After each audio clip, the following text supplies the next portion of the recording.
संस्कृत साहित्य का इतिहास के अंतर्गत आज हम कवि सुबंधु की रचना वासवदत्ता के बारे में पढ़ेंगे। वासवदत्ता नामक गद्य काव्य के रचयिता सुबंधु का स्थिति काल अनिश्चित है।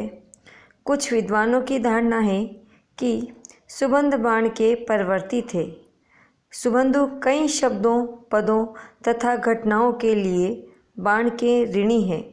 वासवदत्ता में इंद्रायुध शब्द का प्रयोग चंद्रापीड़ के उसी नाम के घोड़े की ओर संकेत करता है।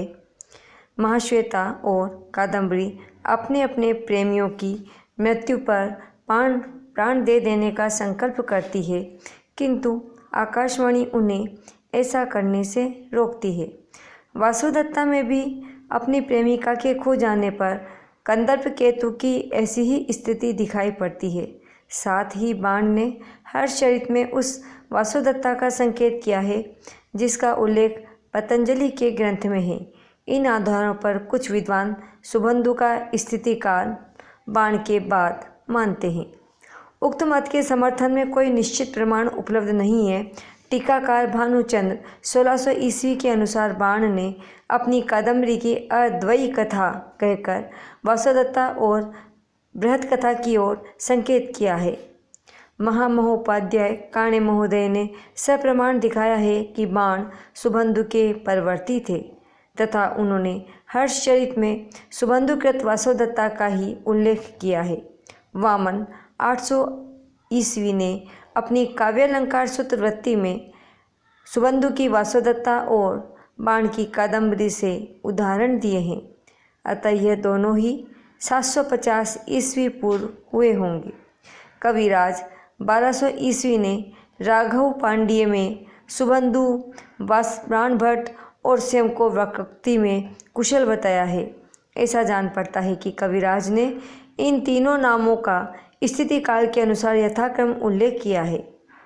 वाकपति राज के प्राकृत काव्य गौड़वहो 736 ईस्वी में सुबंधु की रचना का उल्लेख हुआ है, पर बाण का नहीं।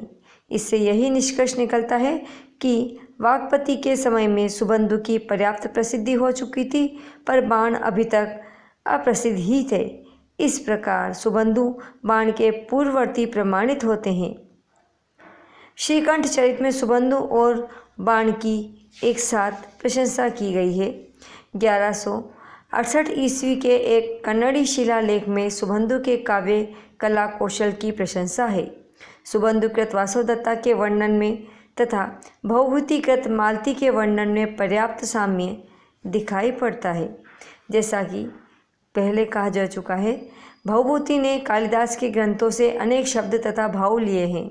संभव है कि मालती के वर्णन में वे सुबंधु से प्रभावित हुए हों। इस अनुमान के आधार पर सुबंधु भवभूति 700 ईस्वी के पहले माने जा सकते हैं। सुबंधु ने अपनी कृति में एक रमणी का इस प्रकार वर्णन किया है। न्याय स्थितिम इव उद्योतकर स्वरूपाम बोध संगतिम इव अलंकार भूषिताम। स्वर्गीय कीर्त महोदय के मतानुसार सुबंधु इस स्थल पर श्लेष द्वारा न्यायिक उद्योतकर तथा बौद्ध धर्म कीर्ति के बौद्ध संगत्य अलंकार नामक ग्रंथ की ओर संकेत करते हैं। इन लेखकों का समय 7वीं शताब्दी का प्रारंभ था। इसके अतिरिक्त जिनभद्र क्षमा श्रमण कृत विशेषावश्यक भाष्य 608 ईस्वी में वासवदत्ता और तरंगवती का उल्लेख हुआ है। अतएव सुबंधु का समय 600 ईस्वी या इससे कुछ पूर्व माना जा सकता है। वासवदत्ता ही सुबंधु की एकमात्र उपलब्ध रचना है।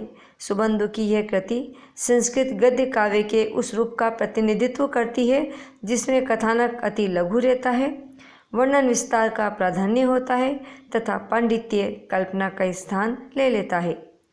राजकुमार कंदर्प केतु स्वप्न में अपनी भावी प्रियतमा के दर्शन करता है और काम पीड़ित हो उसकी खोज में निकल पड़ता है। अति संक्षेप में वासवदत्ता का यही कथानक है, किंतु इस कथा की प्रमुख विशेषता कथानक में नहीं वरन नायक नायिका के रूप सौंदर्य के सूक्ष्म वर्णन में, उनकी गुणावली के गान में, उनको तीव्र विरह, आतुरता, मिलन आकांक्षा तथा संयुक्त दशा के चित्रण में निहित है। सुबंधु के विषय में श्री आनंदवर्धन का यह कथन पूर्णतया चरितार्थ होता है कि कविगण बहुधा कथा वस्तु के प्रवाह और रस की अभिव्यक्ति का ध्यान नहीं रखते तथा अपने शब्द कौशल दिखाने में ही मग्न रहते हैं। सुबंधु की कृति में विषयांतरों का बाहुल्य है। उनके द्वारा वे अपने अलंकार कौशल एवं पांडित्य का प्रदर्शन करते हैं। 120 पंक्तियों के एक लंबे वाक्य में वासवदत्ता के विलास विभ्रम का अतिरंजित चित्रण किया गया है। सुबंधु की रचना में जहाँ उनके वर्णन विस्तार तथा शब्द भंडार का परिचय स्थल स्थल पर मिलता है, वहाँ कल्पना तथा चरित्र चित्रण का अभाव खटकता है। सुबंधु की शैली। सुबंधु की गद्य शैली अतिशयोक्ति, अनुप्रास तथा समास प्रधान गौड़ी शैली का उदाहरण है। उनकी यह गर्वोक्ति सत्य है कि मैंने एक ऐसे विलक्षण काव्य की रचना की है जिसके प्रत्येक अक्षर में श्लेष है।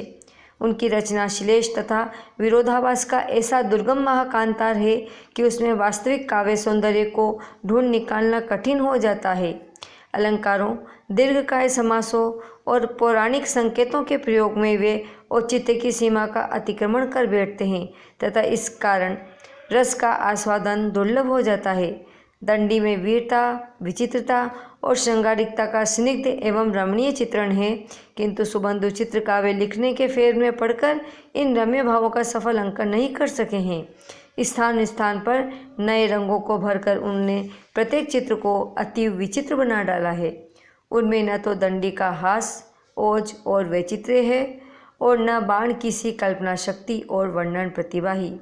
उनकी समास प्रचुर भाषा में सौष्ठव, प्रसाद, माधुर्य की न्यूनता है, आडंबर, कृत्रिमता और असंगति अधिक है। सुबंधु की चित्रोपम एवं अलंकृत गद्य शैली की आलोचना करते समय यह स्मरण रखना है कि उनके कथानक के लिए सरल और अलंकार रहित शैली अनुपयुक्त सिद्ध होती है।